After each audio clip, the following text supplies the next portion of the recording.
God said to Jacob, "Arise, go up to Bethel and dwell there. Build an altar there to the God who appeared to you when you fled from Esau, your brother." Then Jacob said to his household and to all who were with him, "Put away the foreign gods that are among you.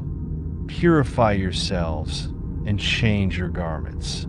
Then let us arise and go up to Bethel, where I will build an altar to the God who answered me in the day of my distress and has been with me in the way that I have gone." So they gave Jacob all the foreign gods that they had and the rings that were in their ears, and Jacob buried them under the oak near Shechem. Then they set out, and a great terror fell upon the surrounding peoples, so that they did not pursue the sons of Jacob. Jacob and all the people who were with him came to Luz, that is Bethel, which is in the land of Canaan. There he built an altar and called the place El Bethel, because their God had revealed himself to him when he fled from his brother.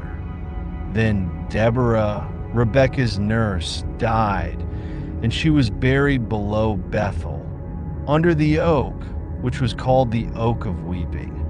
God appeared to Jacob again when he came from Paddan Aram and blessed him. God said to him, "Your name is Jacob. No longer shall your name be Jacob, but Israel shall be your name." So he was called Israel. And God said to him, "I am God Almighty.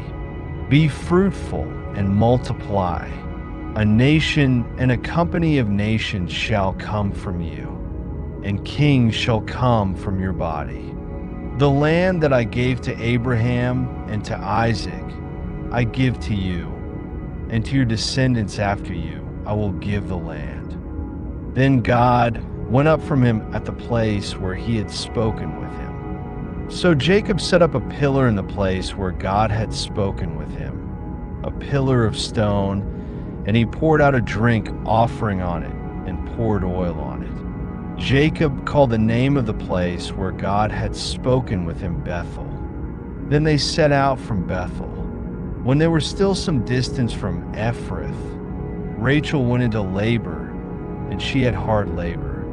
And as she was in severe labor, the midwife said to her, "Do not fear, for you have another son." As her soul was departing, for she was dying, she named him Benoni, but his father called him Benjamin. So Rachel died and was buried on the way to Ephrath, that is Bethlehem. And Jacob set up a pillar on her grave. It is the pillar of Rachel's tomb to this day. Then Israel journeyed on and pitched his tent beyond Migdal-eder.